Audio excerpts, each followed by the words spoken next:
Hello, this is part 6 of the monograph assignment, and our monograph is Making Livable Worlds, Afro-Puerto Rican Women Building Environmental Justice by Dr. Hilda Jorens. To provide some context into the monograph, the U.S. territory of Puerto Rico has cultural influences from a lot of different communities and cultures, uh, including indigenous communities as well as African cultures resulting from the transatlantic slave trade. And then there's also a lot of Spanish influences resulting from the Spanish colonization of Puerto Rico. And the area has a long history of colonization, first from Spanish rulers and even ongoing now from the American government. And so the people, specifically the Black and Indigenous people of Puerto Rico, have experienced ongoing exploitation from these colonial forces, and they have also experienced a lot of impacts from climate change, even though these communities aren't contributing to uh, emissions that have resulted in the climate change. They are still facing the effects of it, including disasters like Hurricanes Irma and Maria. And these more recent climate disasters have just been faced with the typical apathy and inaction from the government of the territory as well as the federal government of the United States. And this has put these communities in Puerto Rico in a position where they really have to fight for their own right to exist, and despite systemic oppression. And a quote that we found that we feel very much signifies this issue is liberal democratic governance has been upended by the neoliberal austerity agenda led mostly by men, mostly white, and hell bent on making money via extraction, pollution, and contamination of everything they sell off. So basically, we connected this to the context of the monograph because it really just explains how these communities have been put in the ethical environmental dilemma they're now in.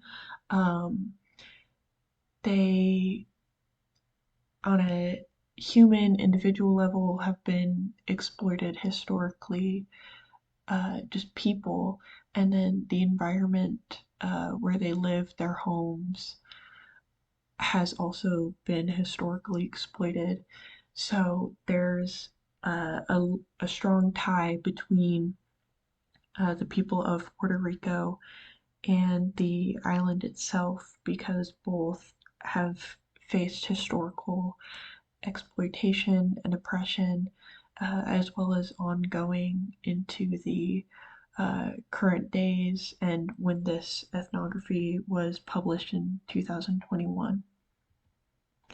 And some further context, kind of going into how these women have dealt with political oppression, is that they've been put in a situation where they have to create space for themselves, um, and for their communities and for their homes, for the natural environment around them. They have to advocate for this justice and for these rights themselves, because the government and their political representatives will not do it for them. And this has created just really stressed the importance of community and mutual aid among these marginalized communities, and also just further strengthen the ties between these women and their environment, which provides a sort of spiritual and physical source of healing and peacefulness. And to back this up, we have a couple quotes. Acting as witnesses, memory makers, and custodians, storytellers, healers, and caregivers, Black kinsfolk created ancestral kinship and ecological, place based knowledge in the new American motherlands. Additionally, wherever we live as a community, knowing that without each other, life would be unbearable. So these communities and this connection with the environment is being made despite ongoing oppressive forces and a history of colonization.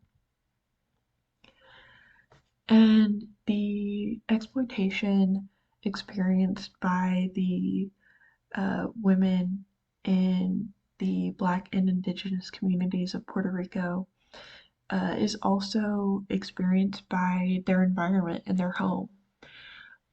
Colonizers, since they colonized Puerto Rico and started plantations, which greatly damaged the natural landscape and environment of Puerto Rico, the natural resources of Puerto Rico have been just as exploited as its people.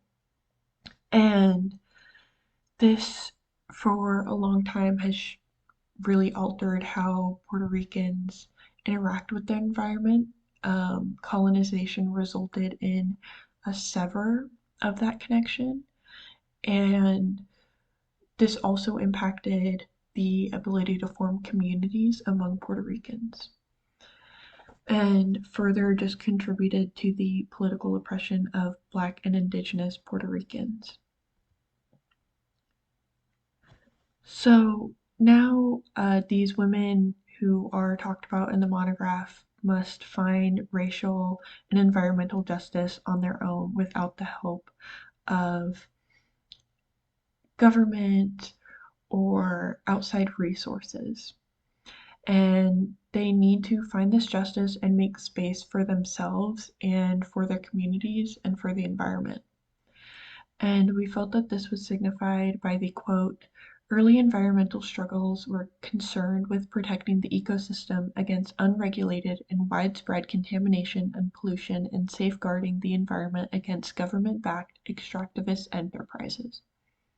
We felt this just signified the intensity of the struggle and just everything that these communities are going up against and how important the environment is to these communities and how far they are willing to go for their communities and for the environment, which are both inextricably linked.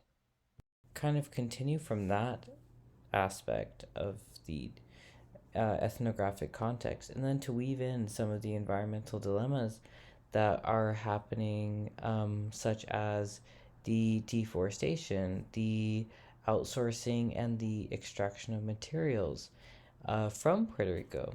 I would say that one of the main issues and one of the main ways that um, people are taken advantage of is through the exploitation of their land and their labor.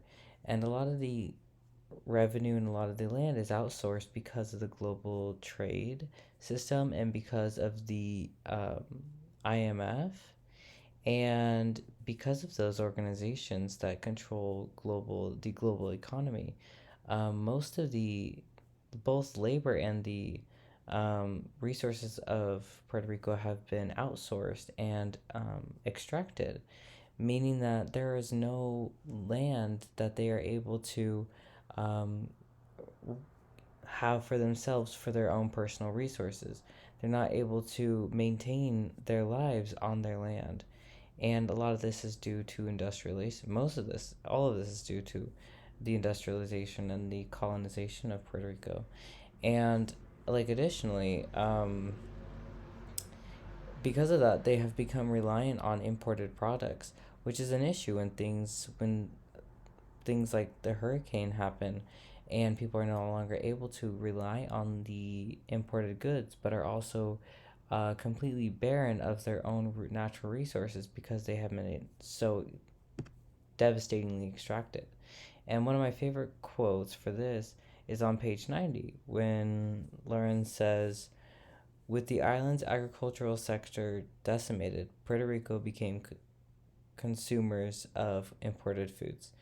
And this is also talked about in many ways with Jamaica as well, and the issues that happen with that, and the way that people are not no longer able to sustain themselves the way that they were previously. And then looking at I'd like to look at two theoretical concepts next.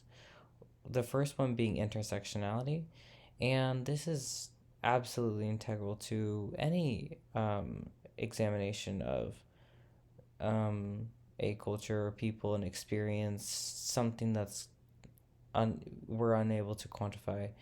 But um, it is also really important when looking at this issue in an environmental justice framework, because the environment, the people, their experiences have to be understood intersectionally.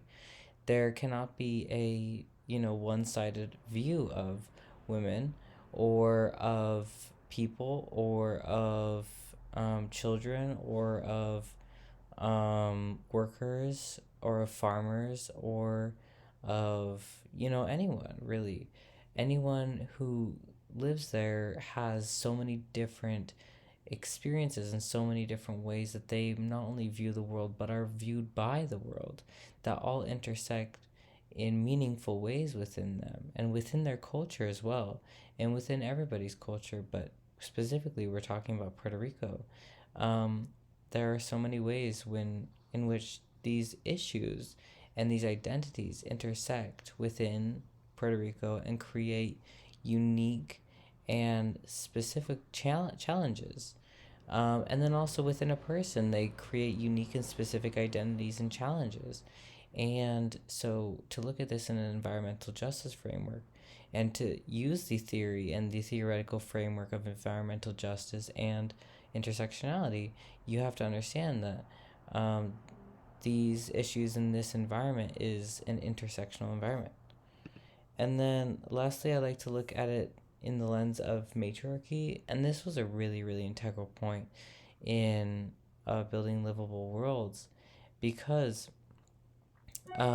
she talks a lot about the pathology of the matriarchy and how it's perceived as a pathological aspect of society when you're looking at contemporary or more like consumer um, American culture, basically. Um, and not to reduce American culture down to that, but just to compare it to the way that the patriarchy has shaped the government in the U.S. And she talks a lot about how, I'll read a quote, but she talks a lot about how the pathology of the matriarchy was something that was needed, and not only needed, but those are not bad qualities, but instead they have been told and uh, designated as bad qualities. On page 21, she says, I assert that the supposed matriarchy pathology of the much maligned black matriarchal household is in fact a positive adaptive strategy in the face of dispossession.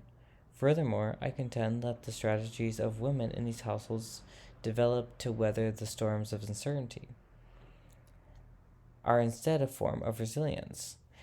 And this is her saying that these these aspects of these family household structures are not some pathology and they're not some bad thing, but in reality they're really honestly um, resilience. They are evolutionary, they are revolutionary. There are ways that people are protecting and creating and innovating. And um, to view that as a pathology is also to view that land as a pathology, to view that environment as a pathology, to view that very life as a pathology. And to also diminish the reason why those things exist.